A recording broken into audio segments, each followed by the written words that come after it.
천문학자인 네이피어와 브리그스, 그리고 독일의 천문학자인 케플러에 대해 소개하고 출처 및 느낀 점으로 마무리하겠습니다.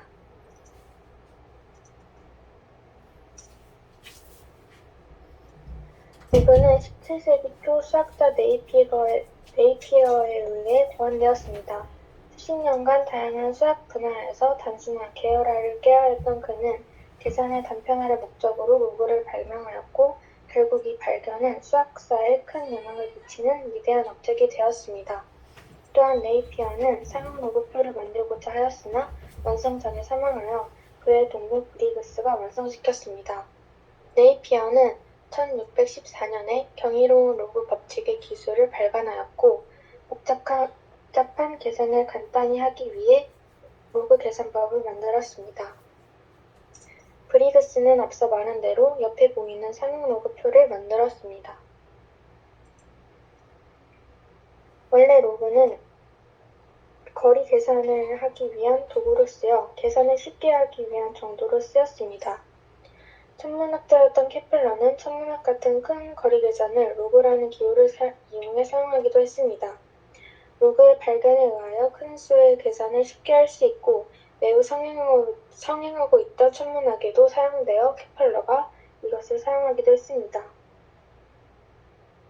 이번 발표를 통해서 로그의 발전에 도움을 준 학자 3명에 대해 탐구하게 되었고, 네이피어가 상용 로그표를 만들고자 한 사실을 새롭게 알게 되었습니다.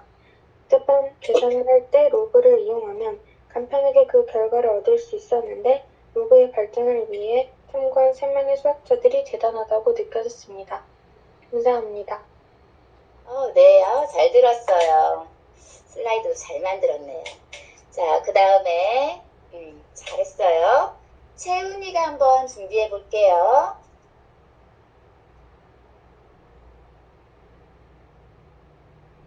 네, 저 유튜브 틀어줘도 돼요? 그럼요.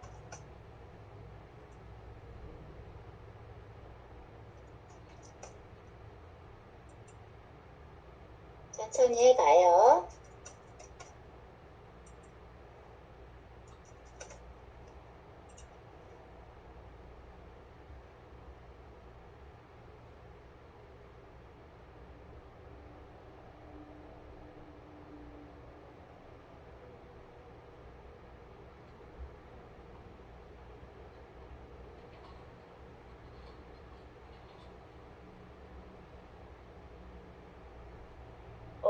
채은아, 소리 들려야 되는데 소리가 안 들리는 듯? 안 들려요? 음.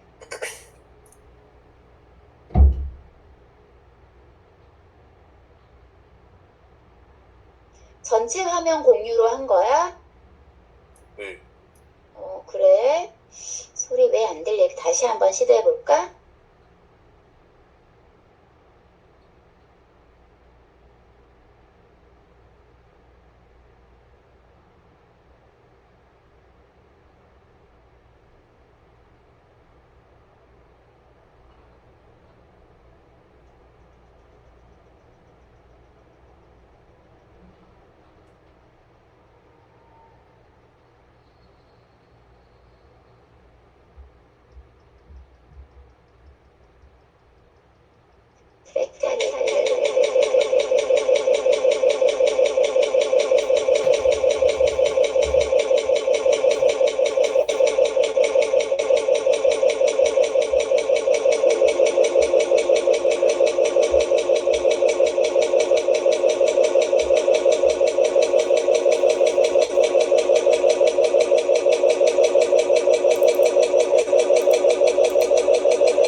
소리 안 나요.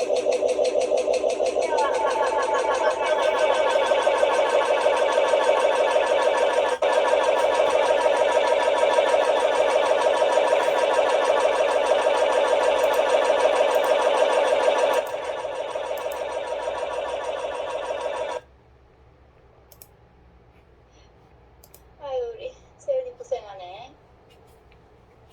발표 어렵더라고.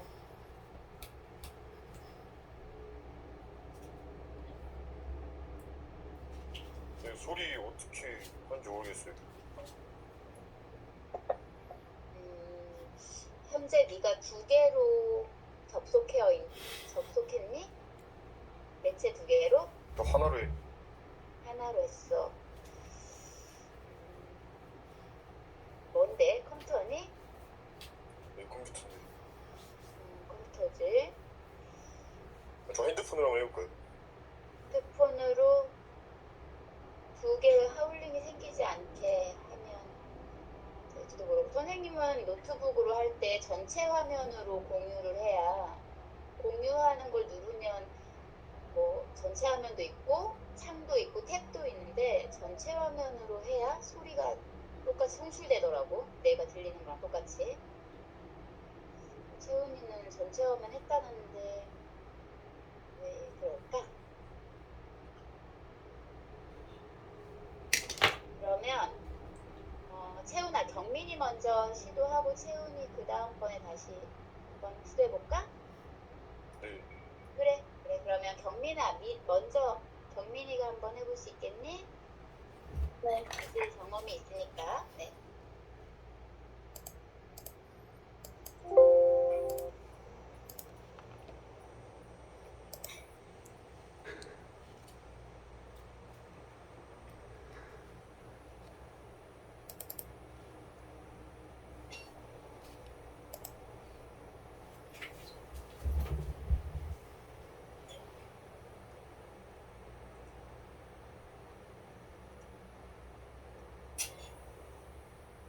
잘 되고 있어요.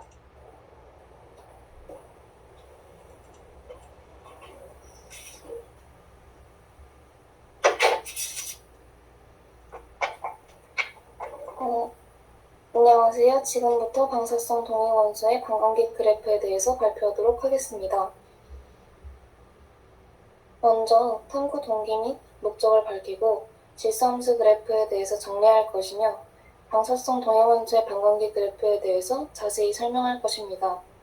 그 후에 제가 찾아온 문제를 질서함수를 적용하여 풀고 반감기가 쓰이는 예와 배우고 느낀 점을 끝으로 발표를 마치도록 하겠습니다. 먼저 탐구 동기는 물리학, 화학, 생명과학, 지구과학에서 모두 등장하는 방사성 동위원소에 대해 궁금증이 생겼고 이에 대해서 더 탐구해보고자 하였습니다. 지구과학 시간에 배운 절대 연령을 측정하는 반감기 그래프와 질소함수의 자세한 연관성에 대해 궁금증이 생겼습니다. 탐구 목적은 질소함수의 내용을 다시 한번 정리하면서 질소함수의 뜻과 그래프를 정확하게 이해하고 질소함수와 방사성 동위원소의 반감기 그래프를 접목하여 반감기를 이용한 절대 연령을 측정을 하는 방법을 탐구하고 이를 직접 문제에 적용하여 풀 수 있는 것입니다.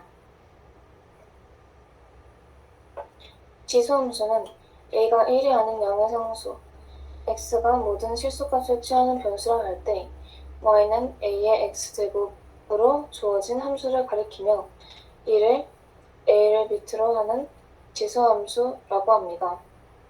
a가 1이면 y는 a의 x제곱은 1의 x제곱은 1이 되므로 지수함수의 의미가 사라져 미친 a는 1이 아니어야 합니다.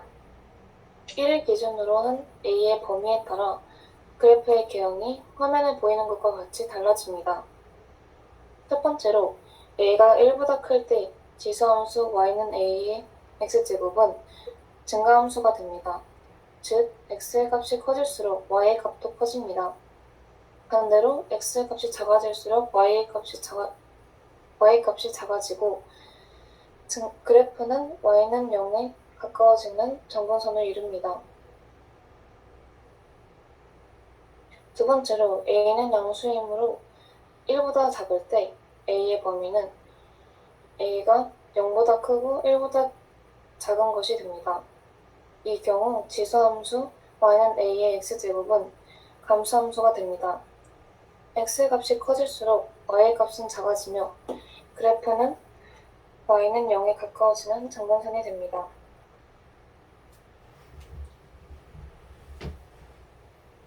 본격적으로 설명하기에 앞서 용어를 설명해 드리도록 하겠습니다. 먼저 방사성 동위원소는 시간이 지남에 따라 방사선을 방출하면서 일정한 속도로 붕괴하여 안정한 원소로 변합니다. 무원소는 붕괴하는 원래의 방사성 동위원소를 뜻하고 자원소는 무원소가 붕괴하여 새로 생성된 안정한 원소입니다. 반광기는 어떤 양의 초기값의 절반이 되는 데까지 걸리는 시간이고 방사성 동위원소의 반광기는 방사성 동위원소가 붕괴하여 처음 양의 절반으로 줄어드는 데 걸리는 시간입니다. 이는 외부 온도나 압력의 변화에 관계없이 일정합니다.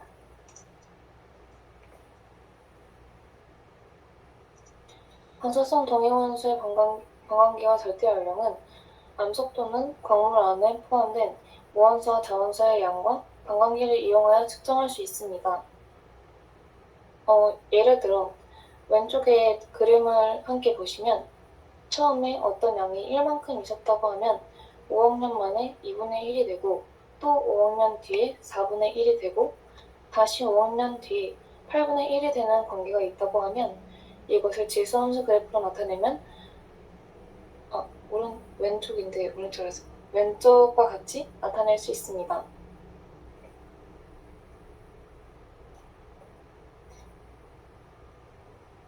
그럼 지금까지 배운 내용을 바탕으로 제가 찾아온 대표 유형을 같이 풀어보도록 하겠습니다. 방사성 동위 원소 중 가장 안정적인 탄소는 5730년마다 그 양이 반으로 줄어든다고 한다. 어느 유적지의 벽화를 조사했더니 탄소가 62.5g이 남아있었다. 처음 탄소의 양이 500g이었다면 이 벽화는 몇 년 전의 것이라 할 수 있는지 말하시오.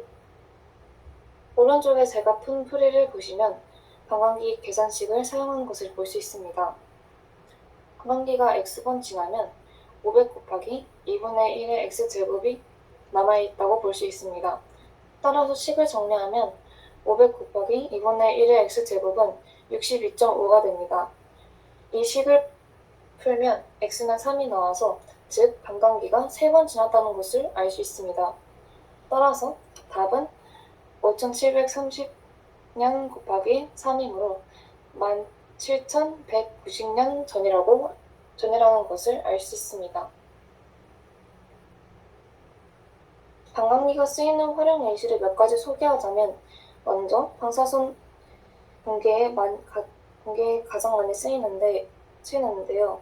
방사선 붕괴가 무엇이냐면 자연 상태에 존재하는 불안정한 원자핵은 최대한 안정하게 하려고 원자핵이 가지고 있는 방사선 물질들을 배출하게 되는데 그 방사선 물질들의 양이 일정 시간이 지나면 원래 양의 절반으로 가는 그 시간이 일정한, 즉 반광기가 일정합니다. 또 다른 예시로는 방사선 요오드 치료라는 것이 있는데 우리 몸에 갑상선에 문제가 생기면 방사선 요오드를 쬐서 우리 몸의 갑상선 세포들이 방사선으로 인해서 기분이 저하되는데 그렇게 되면 사실상 우리 몸에 방사선을 쬐게 되면 불안해지게 됩니다. 하지만 걱정하지 않아도 되는 게 방사선 요오드의 반광기가 8일이어서 8일이 지나면 원래 있던 방사선 물질이 절반으로 줄어들고 또 8일이 지나면 절반으로 줄어들고 또 8일이 지나면 또 절반으로 줄어들기 때문에 결과적으로 며칠의 시간이 지나면 거의 남지 않게 됩니다. 이 원리의 이해를 돕기 위해서 제가 아주 짧은 영상을 가져와 봤습니다.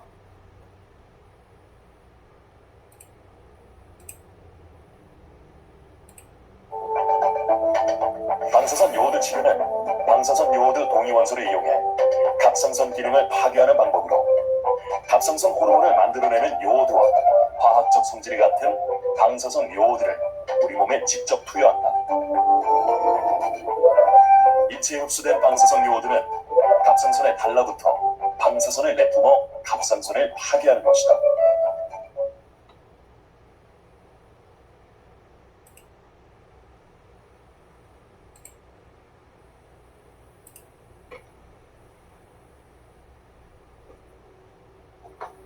지수함수에 대해 먼저 배우고 느낀 점을 말씀드리자면 지수함수에 대해 먼저 자료를 찾아보며 내용을 정리하면서 배웠던 내용을 다시 복습할 수 있었고, 지수함수에 활용한 방사성 동위원소의 반감기 그래프를 통해 절대 연령을 쉽게 알아낼 수 있다는 것을 설명하였습니다.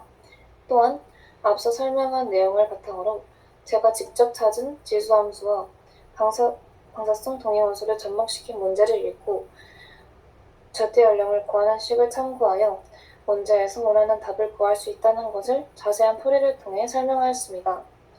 마지막으로 방사선 붕괴, 방사선 요오드 치료와 같이 우리의 일상에서도 반감기가 쓰인다는 것을 알 수 있었습니다. 수학 원 시간에 배운 지수함수의 내용과 지구과학 원 시간에 배운 방사성 동위원소의 반감기 그래프, 이 두 과목을 접목시켜 새로운 발견을 해낼 수 있었다는 것이 놀라웠습니다. 지금까지 긴 발표 들어주셔서 감사합니다. 네, 잘했어요. 준비도 아주 열심히 했네요. 네, 그럼 이제 채훈이한테 한번 이야기해볼까? 채훈아, 순서를 더 뒤로 미룰까? 아니면 지금 시간 바로? 다시 해볼게요. 그래, 오케이.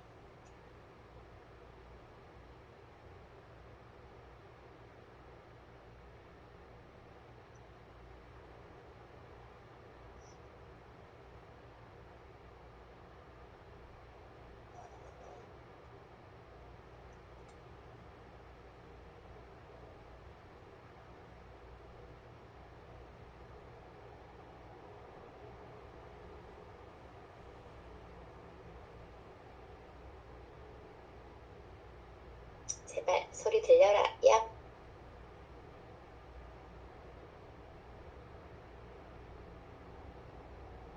지금도 소리가 들려야 되는 거죠?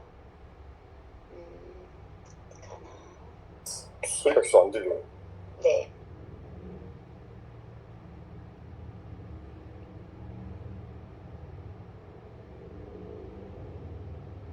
자막으로 보면 안 될까요? 그렇게 합시다, 그럼. 아쉽긴 하지만, 네. 자막 계속 나오는 걸까요? 네. 네. 그렇게 해주세요.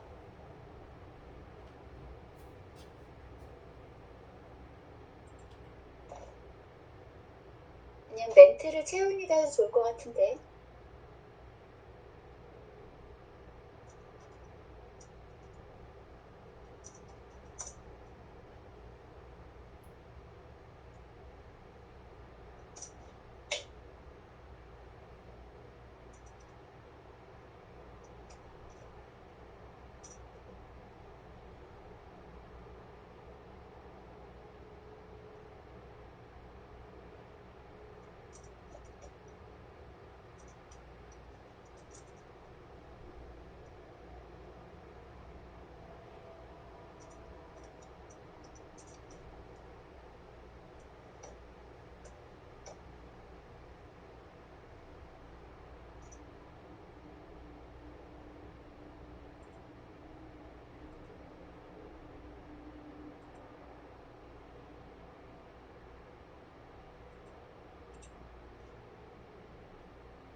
끝났어요.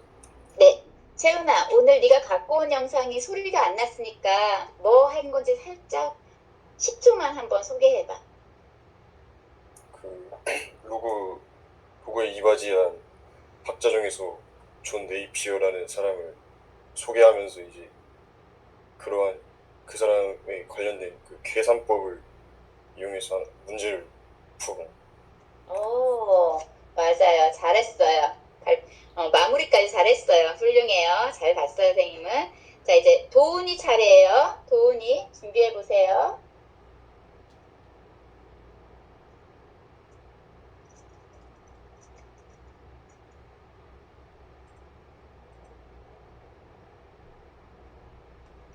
쌤, 네. 화면을 공유할 수 없대요. 그러면 혜림이 먼저 시도해보고 도훈이 차례를 다음으로 넘겨볼게요. 아까 전에 다른 친구도 처음엔 잘 안 됐었는데 나중에 됐으니까 그렇게 해봅시다. 그러면 제가 발표할게요. 오케이, 혜림이 먼저 시도해볼게요.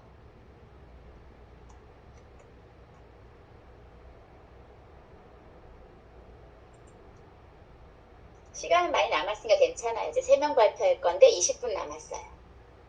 네네. 네.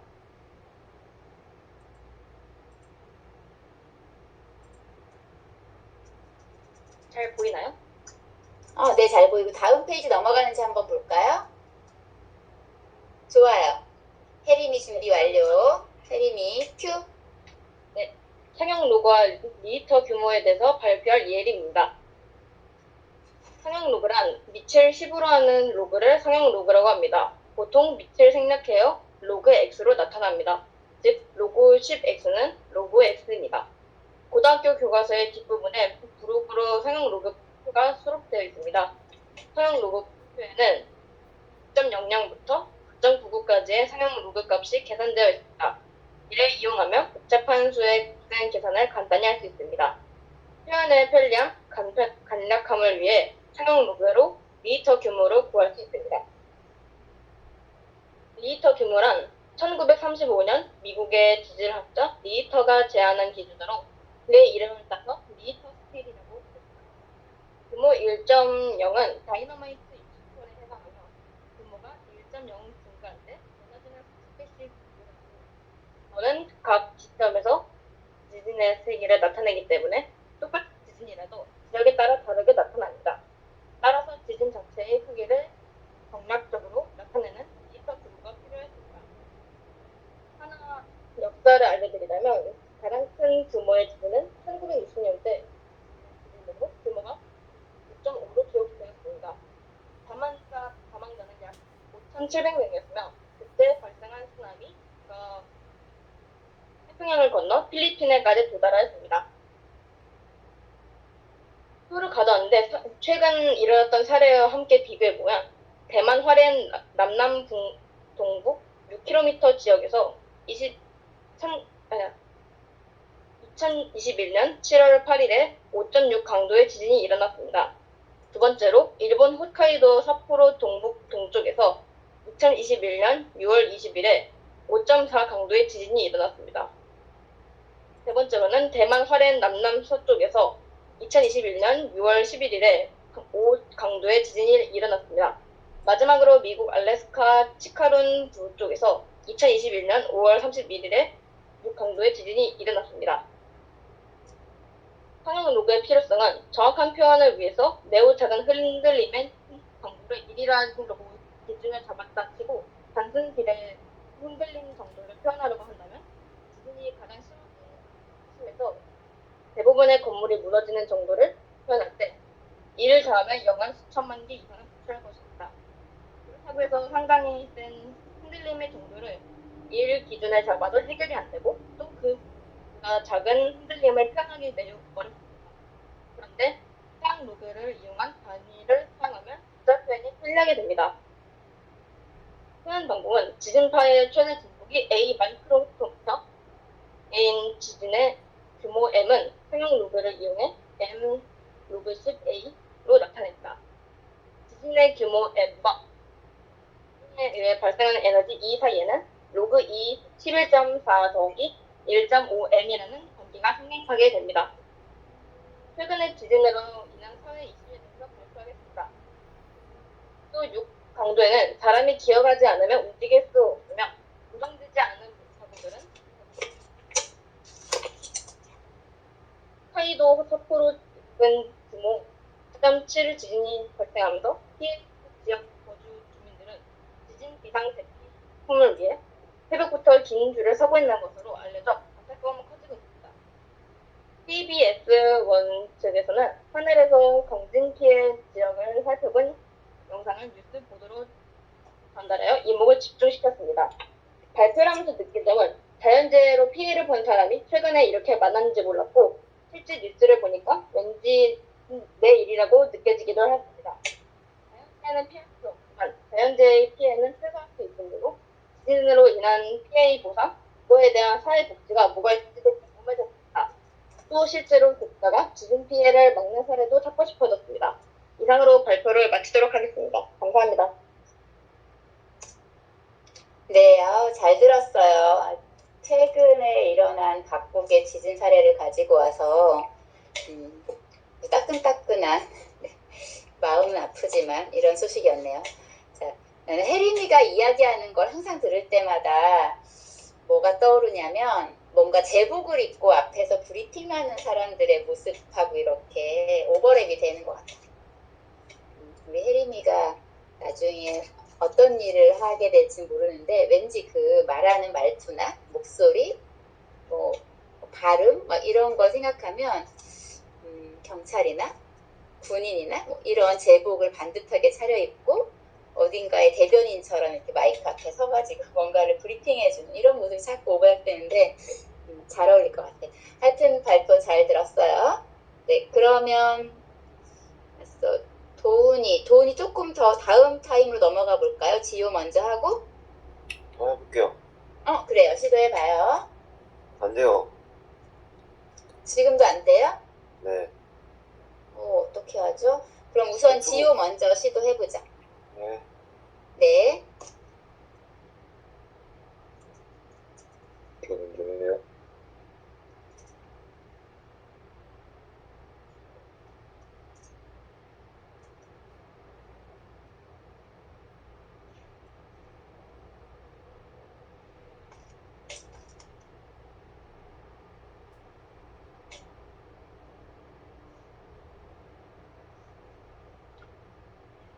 발표 시작해요? 화면이 네. 준비한 화면 같진 않아. 다시 네, 맞아요. 다음 페이지에 넘어가 볼까요? 되는지? 좋아요. 잘 넘어가요. 자, 그렇다면 지우 준비됐어요. 지우 큐. 피보나치 수열과 프랙탈에 대해서 발표를 이지우라고 합니다. 프랙탈은 수학 기하학 연구 분야 중 하나로서 자기 유사성을 갖는 기하학적 구조를 뜻하는데 이 용어는 핀란드 출신의 수학자 분해와 망델브가 처음 사용한 용어로 작은 조각의 모양이 전체와 비슷한 기하학적 형태에서 끊임없이 반복되는 구조를 뜻합니다. 그 프랙탈의 대표적인 곡선이 있는데 그것은 바로 코어 곡선이라는 것입니다. 코어 곡선은 일단 조건 네 가지가 있는데 한 변의 길이가 1인 정삼각형에서 출발을 하고 정삼각형에서 각 변이 3등분을 하여 가운데 선분을 한 변으로 하는 정삼각형을 처음 정삼각형의 바깥쪽으로 그리고 마지막으로 가운데와 선분을 지웁니다.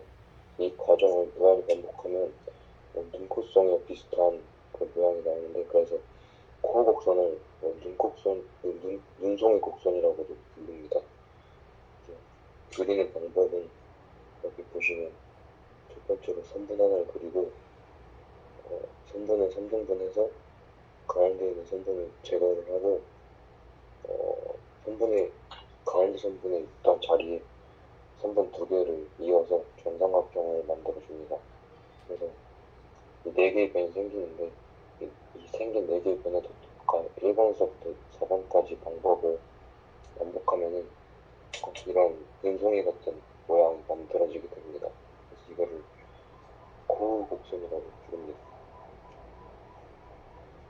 그래서 피보나치 수열에 대해서 발표할 건데 피보나치 수열은 처음 두 항을 1과 1로 한 후에 그 다음 항부터는 바로 두 개의 항을 더해서 만드는 수열을 말합니다. 그래서 피보나치 수열이 처음 몇 개의 항은 여기 1부터 여기 55까지입니다. 그래서 이 숫자가 어떻게 나왔는지 레오나르도 피보나치가 언급한 토끼 번식 증가량을 그 연관지어서 설명해 드리도록 하겠습니다. 토끼 번식 증가량 연구는 다음 네 가지 조건이 있는데 첫달 레세프토라는 토끼는 현상만 존재하고 두 번째 조건은 2달 이상 된 토끼는 번식이 가능하고, 세 번째는 번식 가능한 토끼 한 쌍은 매달 3개 한 쌍을 낳습니다. 그리고 이때 토끼는 죽지 않는데, 네, 일단 이런 그림이 나오는데, 제가 그림을 그려왔거든요. 그래서 그림을 보면, 작은 동그라미를 새끼 토끼 한 쌍, 그리고 큰 동그라미를 어른 토끼 한 쌍이라고 했을 때, 첫 번째 딸에는 새끼 토끼 한 쌍, 두 번째 딸에는 어른 토끼 한 쌍이 나오는데, 어른 토끼가 이제 번식을 해서 새끼 토끼 한 쌍을 낳게 되고, 이렇게 이어가다 보면은 좀 커다란 그 삼각형이 나오게 됩니다. 이것을 파스칼 삼각형이라고 합니다. 그래서 그 n번째 항까지 이거를 구해보면, 그 일반항을 구해보면 an 플러스 1 해서 이것은 an 플러스 2라는 일반항이 나오게 됩니다. 그래서 전체적인 것은 첫 번째 항과 두 번째 항을 더했을 때 세 번째 항이 나온다. 이런 게 바로 피보나치 수열입니다. 감사합니다. 잘했어요. 지효가 방금 보여준 an 플러스 1의 합은 an 플러스 2와 같다라는 것은 an과 an 플러스 1과 an 플러스 2 세 개의 항의 관계식을 가지고 나타낸 일반항이니까 일반항이라고 소개할 때는 두 개의 첫 번째 A1, A2를 보여줘야 가능해요. 그 네모 안에 있는 일반항 자체로는 일반항이 되지 않고. 알고 있죠? 기나토 정의로 하는 거. 우리 1학기 평가 다 마쳤기 때문에 그 정도는 다 이해할 수 있을 것 같아요. 지효 수고 많이 했어요. 자, 이제 도은이가 준비해 보면 되는데 천천히 해봐요, 한번. 됐어요? 보여요. 성공. 자, 이제 뭘 열 건지 한번 열어봐요. 유튜브 영상인가요? 들려요? 우리가 만약 이 종이를 들려요. 소리 조금만 키워줄래요? 되는데? 한번 해봐요. 네. 재생해봅시다, 도움이. 여기 아주 평범한 종이가 있다고 가정해보죠. 우리가 만약 잘 들려요. 종이를 접는다면 어떤 일이 일어나게 될까요? 놀랍게도 이 종이를 한번 접게 되면 종이의 두께가 2배로 늘어나는 걸 확인할 수 있습니다. 그렇다면 이런 식으로 계속 종이를 접어서 종이의 두께를 늘린다면 어떨까요? 접힌 종이의 두께가 우주의 크기보다 더 커질 수 있을까요?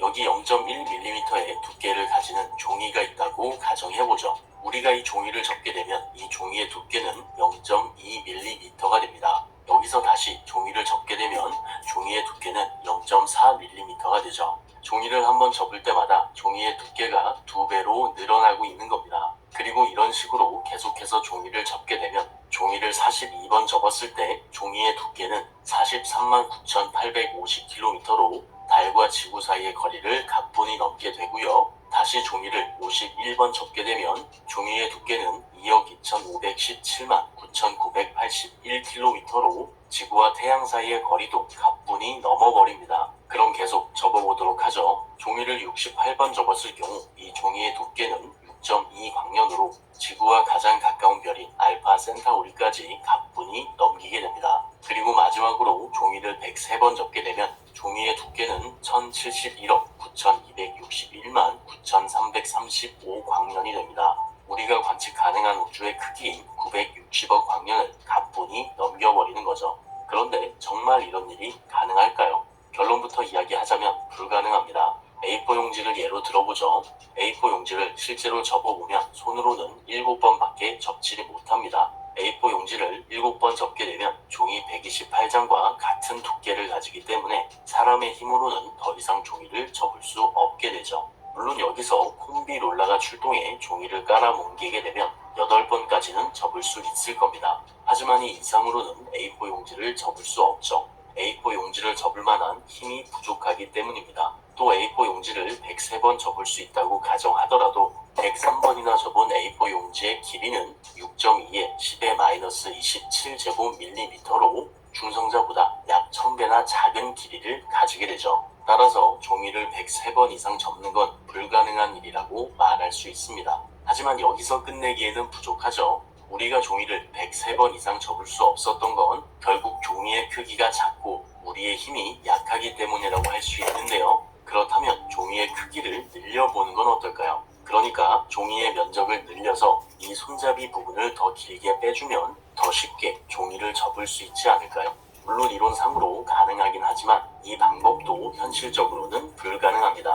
단순하게 계산해보자면 종이를 103번 접기 위해서는 5.38에 10의 54제곱킬로미터의 길이를 가지는 종이가 필요한데요. 이는 5.6에 10의 41제곱광년으로 우리가 관측 가능한 우주의 크기보다 5.8에 10의 30배만큼 더 거대한 크기를 가지는 종이입니다. 현실에서는 존재할 수 없는 종이죠. 따라서 조심스럽게 결론을 내려보자면 종이를 103번 접게 되면 종이의 두께는 1071억 9261만 9315광년이 되므로 수학적으로 관측 가능한 우주보다 더 큰 두께를 가지는 종이를 만들 수 있습니다. 하지만 종이를 103번 접으려면 우주보다 5.8에 10의 30제곱배만큼의 길이를 가지는 종이가 필요하므로 현실적으로는 불가능하다고 결론 내릴 수 있죠.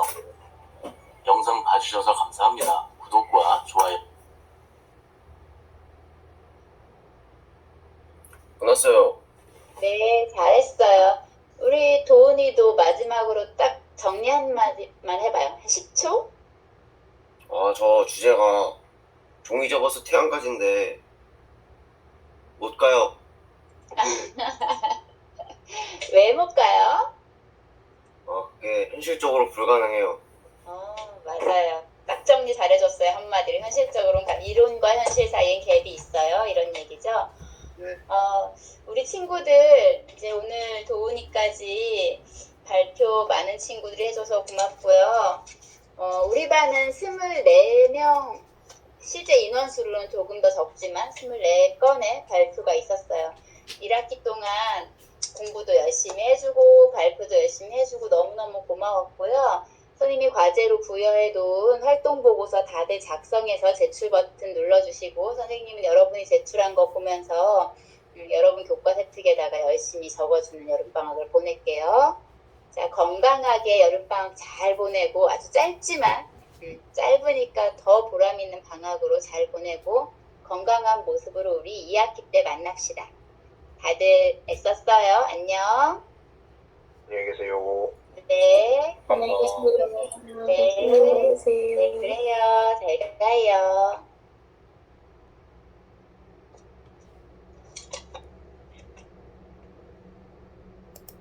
방학 잘 보내세요. 안녕히 계세요. 네, 그래요. 안녕히 계세요.